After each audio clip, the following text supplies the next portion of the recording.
Cortez, and I'm a critic, and welcome back. We are here discussing the NFL preview as we're going division by division, and it's been very grummy and rainy outside, so it looks a little dark and emo-y here.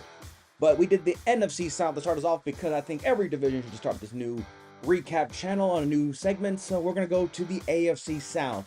And last time I went by 1 to 4, and I feel like it wasn't very climactic, so we're going to go probably the most proper way, going from worst to first. And with the AFC, the team we're going to talk about that's more than likely going to be a last place team, and that will be our friends in Tennessee.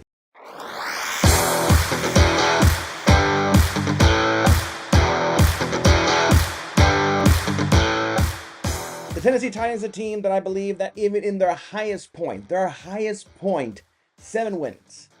I think Derrick Henry's absence is going to be probably felt more so than need to. I never really trusted the Tennessee defense of the past few seasons, and their receiving game is still kind of mixed. A lot of amateurs and a lot of former teams going to different teams, and then all of a sudden you got Hopkins who's going through suspension. So the whole Tennessee team just going through a massive identity crisis, and in a weird way, they got the roster. I mean, everyone else in the division seems to be younger and fresh and ready to go. In Tennessee, I mean, who knows? Will Levis could show out and become proven that he's actually worth it, which has been something I feel like Tennessee, since basically Vince Young, I feel like they've been having a hard time just trying to find a quality quarterback that they can feel confident, season in and season out.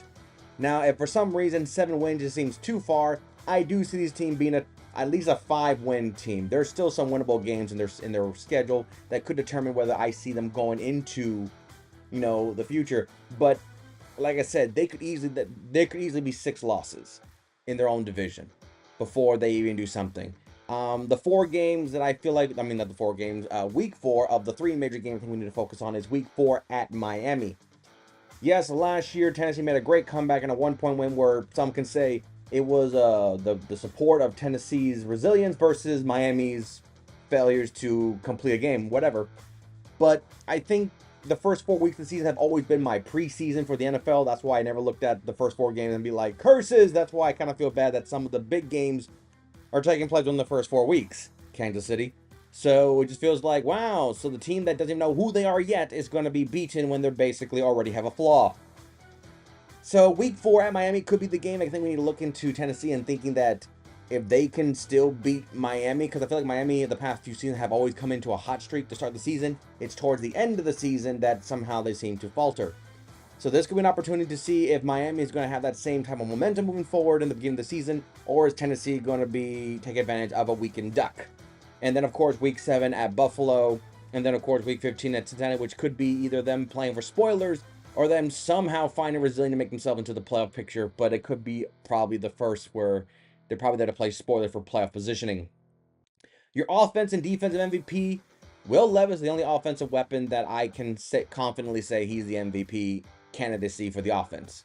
And as for defense, Harold Landry III, he's been the only pass rusher there. I kind of really remember the days of Brian Orakpo from Texas, how formidable he was, and then he just disappeared. But I've always felt that, this is the team that Tennessee is destined to be. So if Harold Landry can help with the pass rush department, it's the only thing on Tennessee in defense that I can feel confidently that I feel like if he does his job well, then maybe there's hope.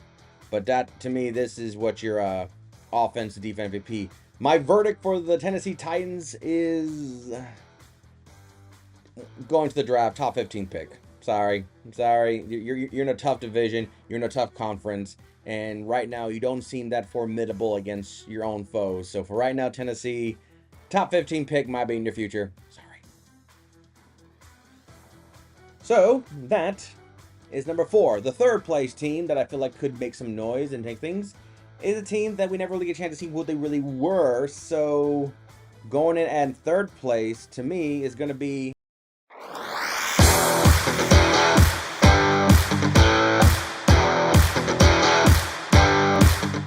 the Colts.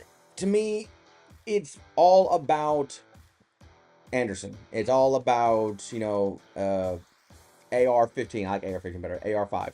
It's all about him. See what he can do this year because he got hurt very early in his career, and the Colts were probably like 2-1 or 2-2. Like they were just still trying to figure who they were.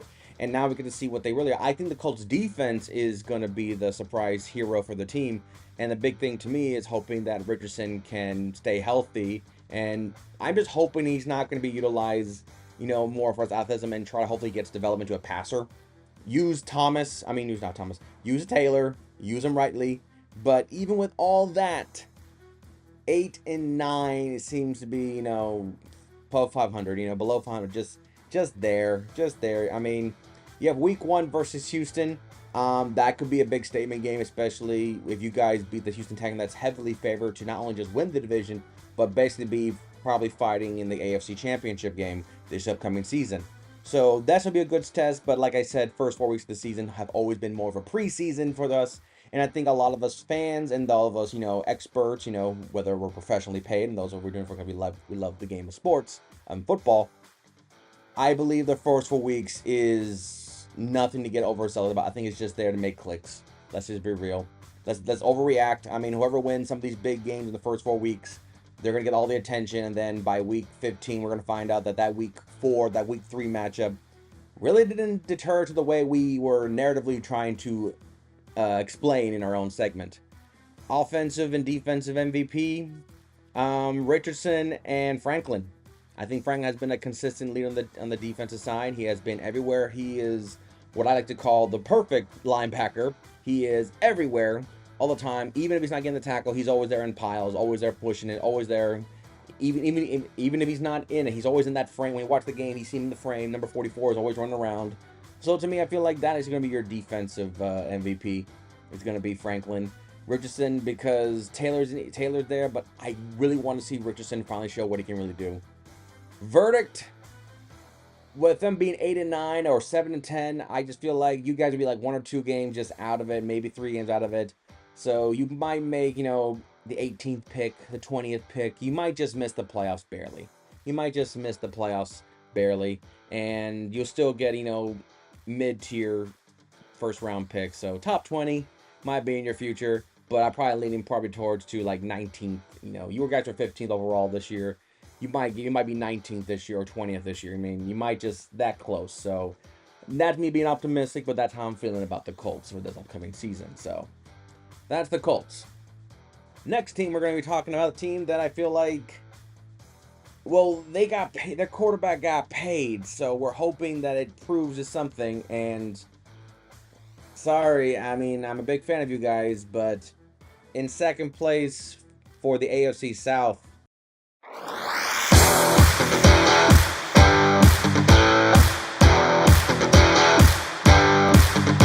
Jacksonville Jaguars, the team that I can see their ceiling with Trevor Lawrence, because they were hot, and then the last part of the season where Trevor Lawrence was kind of injured and was kind of nursing his injury and kind of playing through it. And of course, that's what helped the Texans made their resurgence to get into and win the division. I see the Jaguars still have 11-win ceiling. I can see them coming in. I mean, week 4 at Houston could be the big statement game. And then, of course, by week 13, which hopefully by then we discover who both Houston and Jacksonville, who they really are.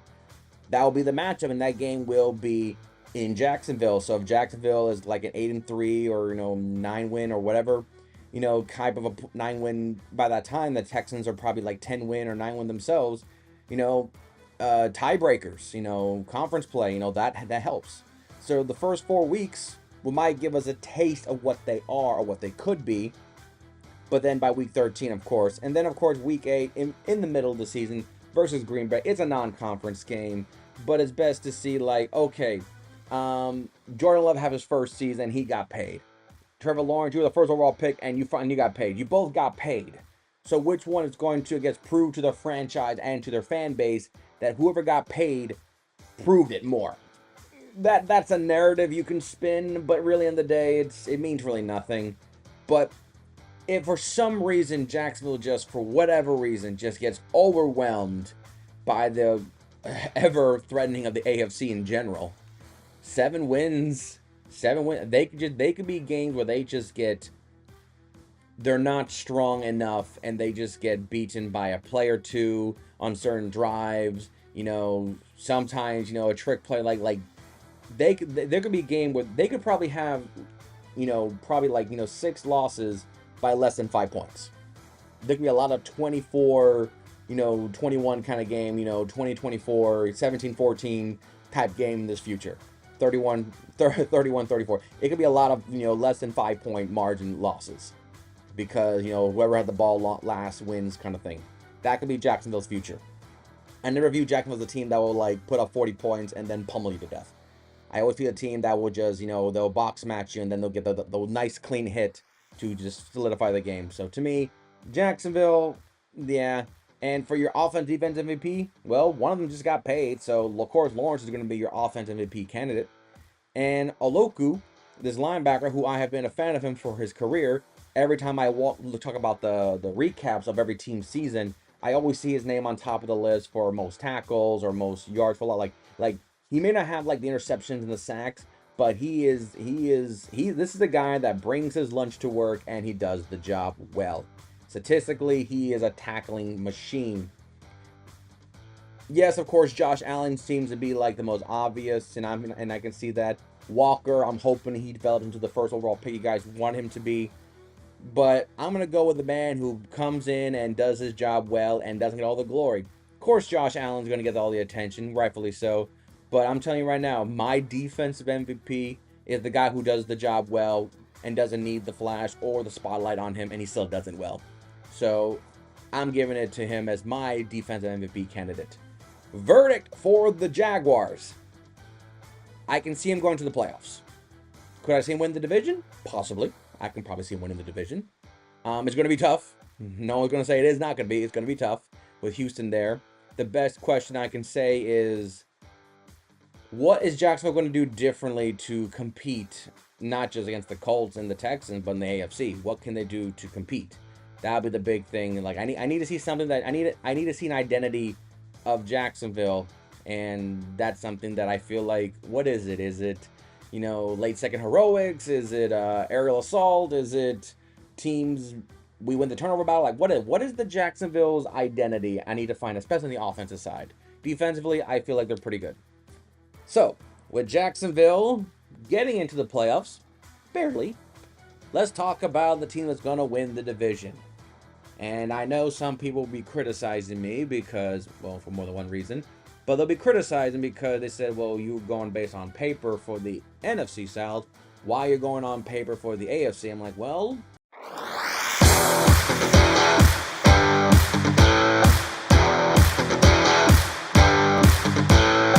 I'm picking the Houston Texans to win the division because at least they've proven that the players they have worked. And now they have even better players. I mean, Diggs on the offense is just what? Really? Really? The Houston Texans get Stephon Diggs, of all people, of all receiving threats, you get Diggs. A player that, I'm not going to say he's a diva, but a player that says, when he asks for the ball, trust him. Trust him. So, yeah, and then, but, the sophomore slum is there. Could CJ Stroud regress? The sophomore slum is always a very popular narrative with a bunch of rookies, and I feel like it has branched beyond just rookies to their second year in the NFL, but I think it's branched off to players that have, their breakout season, whether on new teams or just, they finally got their act together. And then the question is, well, can they do it again? I mean, I'm sure Jared Goff went through that. Baker Mayfield is probably going through that right now in Tampa. Kirk Cousins might be going through that a little bit, even though he hasn't really played a full season with them, but I'm sure they're asking because of injuries history. So there's some player. I mean, Geno Smith probably went through that same argument after it. Brock Purdy went through that after his first year. So I can't help but feel like, yeah, could be some arguments about the Houston Texans and a potential CJ Stroud sophomore slum. But if for some reason it doesn't show enough or at all, week 2 versus Chicago seems to be, let's just play the media narrative and say, week 2 could be a Super Bowl preview. It's not. It's just two rookies going at each other with their NFL teams. Is it going to be exciting? I hope so. I hope so. Because then my other game is week 7 at Green Bay, and then, of course, week 11 at Dallas. That, in a narrative speaking, if you want to make a media narrative on that, who is really the king of Texas? Houston or Dallas? Which quarterback do they like most? CJ Stroud, Dak Prescott? Which receiver? Stephon Diggs or CeeDee Lamb? Will Anderson, Micah Parson? There's a lot of very great narratives you can go with that, and all be for Texas. It'd be like, a Red River rivalry of the NFL, if you will. Except it takes place only in Texas, not Oklahoma and Texas. So the narrative might be wrong. But if the Texans prove that last year was just a preview and they come out hot, like I said, if they go in week 2, and let's just say for second narrative, they smoke the Bears. CJ Stroud goes for like 4 touchdowns, 300 yards, and just out gunslings Caleb Williams. 12 wins could be great, but then again, I really feel like 13 wins might be the max number of wins. I don't see anyone getting more than 13 wins this year. I really am believing the defense is going to be more formidable on teams that may not get the credit they deserve, and teams that were viewed as probably a 5-win team are like, yeah, but their defense is going to be probably top 10. So it might be like that. I'm looking at the Giants on this one. But even if they don't go 12 wins, I still believe they're strong enough to go 9 wins. And it could be leading to a tiebreaker with the Jacksonville Jaguars. So week 11 at Dallas is important just for pride and just you can still be considered playoff bound team. But to me, it's going to be your in division. Can you win your division? And right now you have the upper hand. But Lawrence got that payday, so he has to kind of prove himself. He got to prove himself what he is. But even then, I don't see this team going below 500. 9 wins, the lowest I can see. If he progresses that bad, then I'll be like, okay, then maybe we drank the Kool-Aid too fast. Your offensive and defensive MVP will go to your second-year player rookies. CJ Stroud, quarterback, and Will Anderson, the defensive end. These are your first 2 picks of last year in Ryan's regime of Houston, and I think they have proven themselves worthy as the 2 young captains, as basically all 3 of them in the first year, as coaches, quarterback, and defensive edge rusher, pass rusher, blah blah blah blah. Not a bad opening act. Not a bad first season. Let's see, these guys mature together in this trifecta of NFL football dominance. So, I cannot see anyone else that can do it besides them. So, with that, the verdict of the Houston Texans: Super Bowl. Super Bowl. Now, granted, I did not say they're going to win. But if you were to somehow watch the season and just hypothetically find out that, oh, look, the Texans are going to the Super Bowl, do not be surprised, because I'm not feeling that surprise. There has been multiple question marks about other team potential Super Bowl opportunities. And the Texans, I feel like people are just a little too cautious to say definitively. I feel like they're more confident talking about the Ravens and the Bengals going to Super Bowl to dethrone the Chiefs than the Texans, because the whole second-year slum of everyone else. But do not be surprised if the Houston Texans are in the Super Bowl. Now, who will they play against? I don't know, the Lions? Eagles? Not worried about matchups, worried about predictions. But if the Texans go to the Super Bowl, do not be surprised. So, that's the entire AFC South. Now we're in the AFC. Let's go north. Let's go to the north. So next time we'll talk about the AFC North and see what other 4 teams is going to do something. Now remember, the AFC North was the only team where everybody had at least 9 wins. So could we get the first full team to play a whole division into the playoffs? Probably not, but it'll still be an interesting conversation. So until next time, I'm Cortez, and I'm a critic. Thank you very much for watching.